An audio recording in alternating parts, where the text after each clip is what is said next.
Hi, it's Ashley from Sweet Dreams Bake Shop, and welcome back to my channel where I make a lot of cake and cookie decorating tutorials as well as give a lot of baking business tips.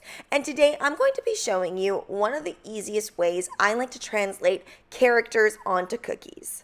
As bakers that sell baked goods, I'm sure a lot of us try to steer our clients away from certain ideas, things that are either overly complicated and are going to cost them way too much, or we try to steer them away from things that maybe we aren't as good at. And if you're not someone that sells baked goods, maybe you're just a home baker that wants a really easy way of getting that character to come across on a cookie without actually having to draw the entire character.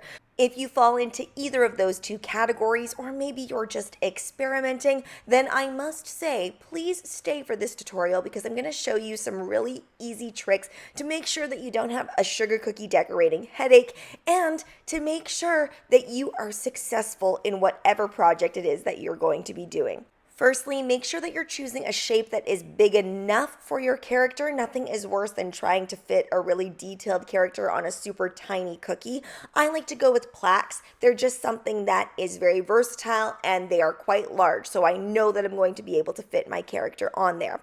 The other thing that really slows me down when I'm cookie decorating is dyeing that royal icing. So I like to go for white and whip out my airbrush machine. Of course, though, if you don't have an airbrush machine, you are going to have to dye this, but luckily you're probably only going to need to use one color for your cookie.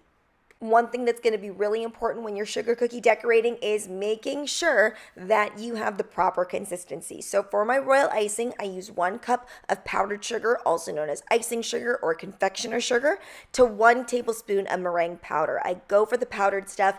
It just makes things so much easier. You don't have to sit there separating egg whites, and you don't have to worry about getting pasteurized egg whites either. And once you make it, it's just a lot more shelf stable. Now, any royal icing that you're not going to be using right away, be sure to cover it with plastic wrap, or if you're using a Ziploc container, that works too. You just want to make sure it does not form a crust on the top, or else you will not be able to use it. Now, you might be wondering, Ashley, what happened to your cookies here? Well, what happened was I was baking a lot of different things. So my oven temperature was quite high.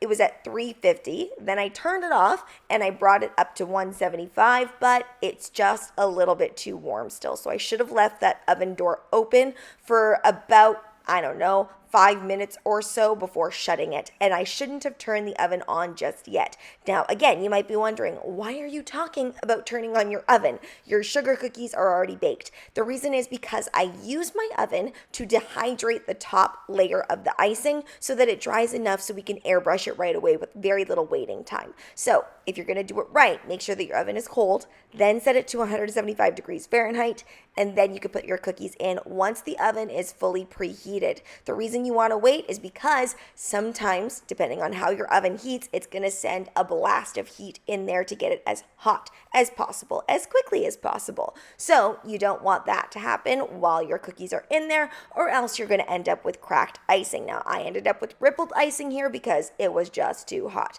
Luckily, because I'm airbrushing it, it's not as big of a deal. Oh yeah, and this can happen too when you're not very careful.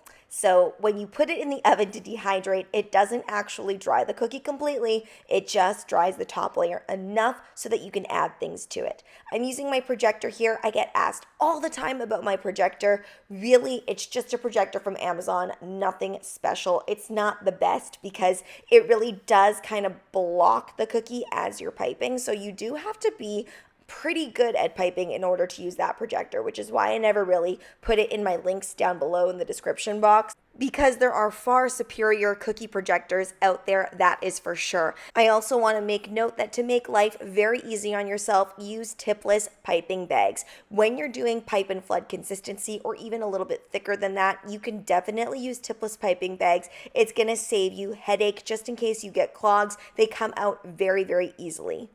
This process right here is one of the most important tips of all, I must say. So when you're using a projector, sometimes it can be hard to actually fill everything in. Like I said, it's a little bit tricky to see with a projector. So I like to outline first with a little bit of a thicker consistency, and then I go ahead and fill it in with a looser consistency just to make sure that everything is nice and smooth and flat. This is also your time saver here. So going for a shadow as opposed to actually making the character every single little detail of color, it just makes things way easier. I know that in this tutorial, I'm making only shadow characters, but this is also a great addition if you're making cookie sets. People often order cookie sets. They don't necessarily order the exact same cookie over and over again unless it's for a party favor. And when they order sets, it's a great idea to mix in a lot of these amongst some more detailed cookies. Helps keep the cost down for your client, and it's also easier on you.